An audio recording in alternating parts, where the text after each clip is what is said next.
안녕하세요. 오늘은 향후 1년간 전 국민의 장례 복장을 제안한다 라는 어두운 주제로 방송하겠습니다. 오늘 영상은 썸네일조차도 온통 검은색입니다. 유튜브의 빨간색도 검은색으로 처리하려고 했는데 유튜브 측에서 이미 망해버린 나라 자유대한민국만 송장을 치를 것이지 왜 죄 없는 우리 미국 업체까지 장례를 치르려고 하느냐 면서 거세게 항의할 것 같아서 단지 유튜브의 마크 하나만 빨간색입니다. 친중 종북 세력 500만을 제외한 4,500만 전 국민이 왜 앞으로 1년간 검은 장례 복장을 해야 하느냐의 이유는 친중과 반중, 친북과 반북, 공산주의와 자유민주주의, 공산화의 집단농정과 자유시장 경제, 인민민주화와 자유민주주의 산업화, 용공과 단공, 세월호 노란 리본과 세월호 장례 리본의 비하식별의 목적 때문입니다.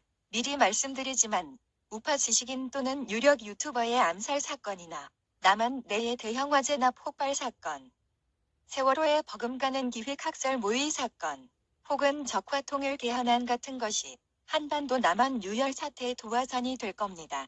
대규모의 폭동이 올해 11월 안에 반드시 터집니다. 정입학TV의 예언은 항상 쪽집게였습니다. 독자분들은 미리 예언이 정확하다고 돗자리 깔으라고 난리시죠. 저희의 지난 방송들을 다 보시면 아시게 됩니다. 작년에 저희 방송에서는 2019년 12월 안에 무슨 큰일이 터진다 라는 예언이 자주 나오는데 물론 능력 기준입니다. 김정은의 크리스마스 선물 같은 발언과 당시 미국 간의 줄다리기 과정을 보면 후폭으로 인해 남한 큰 피해를 겪어야 할 상황으로 해석했는데 결국 양력 1월에 우한 폐렴 사태가 터졌죠. 이것은 북폭보다 더 심각한 전 세계적 재앙으로 발전했습니다. 한반도 입장에서는 차라리 다행이었죠. 미국은 이마 북중을 깨부수기 위해 모든 전쟁 준비를 마친 상태였으니까요. 한반도 핵전쟁보다는 우한 코로나 사태가 터진 것이 한국민들에게는 훨씬 나은 결과였습니다. 우한 폐렴으로 고생하시거나 돌아가신 분들에게는 죄송한 발언이지만 노르망디 상륙작전에 미군의 군홧발에 밟혀 죽은 프랑스 해안의 개미들이 얼마나 많았겠습니까? 우한 폐렴 사망자 250여 분의 죽음에 대한 책임은 전적으로 문재인이 져야 합니다. 오로지 4.15 총선 승리만을 위해 조선족 스파이들을 막지 않은 역적의 원조이자 이것은 내란의원 최로 전격 체포되어야 할 중범죄에 해당합니다. 그런데 앞으로도 수많은 사람들이 죽어나갈 것입니다. 6.15 전쟁 전후와 같은 제2의 보도연맹 사건이 곧 터집니다. 이것은 조국놈의 석방시위대처럼 전관에 불가피한 전쟁 상황인데 노르망드에 죽은 개미들 같이 대를 위한 소의 희생일 뿐이죠. 좌우 이념 때문에 형제간과 전국적으로 친인척 간에도 서로 차 죽이는 피비린내 나는 내전이 벌어지는 겁니다. 그런 과정을 겪지 않고는 자유대한민국이 절대 다시 태어나기 어려운 지경에까지 도달했습니다. 이 영상을 퍼나르시고 꼭 박제하세요.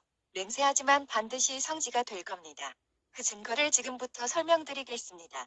방송에 앞서 구독과 좋아요, 알림 설정을 하신다면 이미 죽은 시체가 되어서 장례식을 치러야 하는 자유대한민국이 요즘 유행하는 유서 쓰기, 장례 체험 여행 같은 것을 잠시 다녀온 것뿐이야 하면서 자유대한민국이 관 뚜껑을 열고 되살아나서 기어 나오는 행운이 따를 것입니다. 이 그림은 전라도 어느 초등학교의 교육 방식입니다. 저희 예전 방송인 미래가 없는 대한민국 나라가 망하는 이유에도 나오지만 10살 남짓한 철없는 어린아이들에게 차례로 줄을 서서 인형의 대가리를 도끼로 찢게 하고 유혈이 낭자하게 흘러나오고 있습니다. 이명박과 삼성 이재용, 박근혜에게도 비슷한 악행을 저지르게 합니다. 동심을 이렇게 망가뜨리면서 증오심을 키우게 만드는 대상이 과연 누구일까요? 북한군이나 중공군일까요? 결론은 당연하지 않습니까? 미군이나 미국과 일본을 위시한 해양 세력과 전라도를 제외한 4,500만 자유대한민국 국민들, 반대 세력들이겠죠. 그러면 그동안 겨우 250만의 빨치산의 후예들, 전라도 저액들이 자신들의 세력을 불리기 위해 외노자를 대거 수입했어도 겨우 500만에 불과한 인구에게 지난 70년간 산업화 세력들이 피눈물로 이루어 놓은 자랑스러운 세계 10대 선진국, 자유대한민국이 퇴망하는 것이 올바른 길입니까? 총을 든 나치군 5명에게 45명이 발가벗겨지고 죽음의 개스실로 끌려 들어가서 어차피 불가마에서 활용될 텐데 이대로 순순히 당해야만 하겠습니까?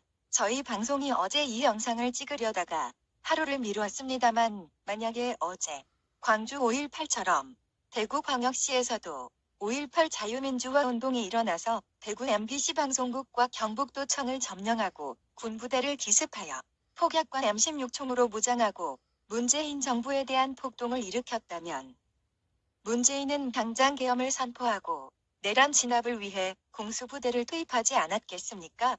당연히 시민군을 향해 발포를 했을 것이고 군경도 많이 살상당했겠죠. 그림은 그런 식으로 광주 5.18 사태에 이름 없이 죽어간 군인들의 명단입니다. 누가 이 사람들을 기억하고 있습니까?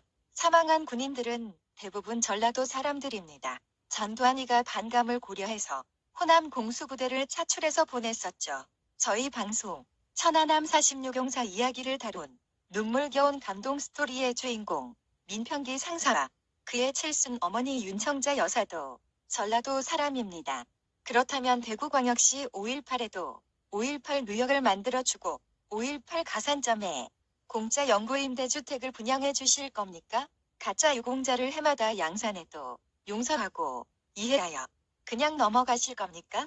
그런데 광주 5.18이 1980년에 발생했고 40년이 지났는데도 왜 아직도 진실을 밝히라고 난리법석입니까?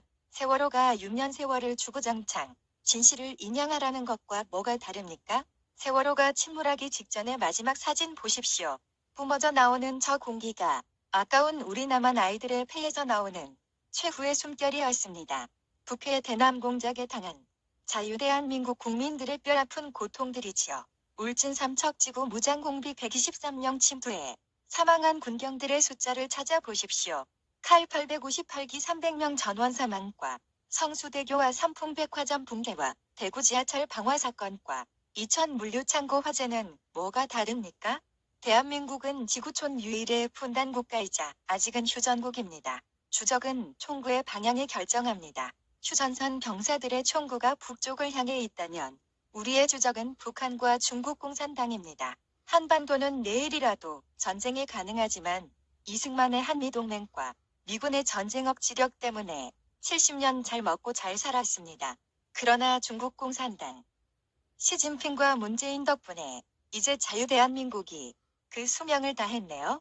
해마다 국가예산 들여서 광주교도소 땅을 파헤치고 시체가 나왔다느니 어쩌고 저쩌고 대체 뭐 하자는 겁니까? 광주 5.18 터지자마자 북해 공작선이 내려와서 침몰했는데 5.18 북배 공작원들 데리러 왔다가 아군의 방어선에 막힌 것은 아닙니까? 이제 우리는 5.18과 세월호를 성역화하여 북해 대남 공적을 은폐하려는 남한 땅의 고정 간첩들에게 저항해야만 합니다. 국가 전체를 송두리째 장악하고 대한민국 땅을 중국 공산당 시진핑에게 팔아넘기려고 한일합방을 넘어 한중합방을 기획하고 있는 친중 세력들의 거대한 카르텔에 맞서 싸워야 합니다. 유혈형 명이 불가피하지만 아직까지는 살아있는 윤석열의 법치와 양심을 믿어봅시다. 앞으로 1년간 우리 국민들은 검은 장례식 복장으로 출퇴근하고 일상생활을 합시다. 친중 종북 정권에 대한 무언의 시위입니다. 검은 양복을 꺼냅시다. 검은 넥타이를 맵시다. 이미 죽어 송장이 된 자유대한민국에 대한 우리 국민들의 마지막 예의입니다. 자유대한민국의 영전에 하얀 꽃을 헌화하고 외칩시다. 잘 가라. 자유대한민국이여. 그동안 우리가 너무 배부르고 따스했다. 개돼지 국민들에게는 사치였지만 고마웠다. 아름다운 자유대한민국이여. 잘 가라. 부디 저승에서는 이렇게 혼탁하고 불편부당하지 않은 편안한 삶을 누리기를 바란다. 꽃이 지고 나서야 봄인 줄 깨달았다. 꽃이 지고 나서야 봄인 줄 깨달았다. 꽃이 지고 나서야 봄인 줄 깨달았다.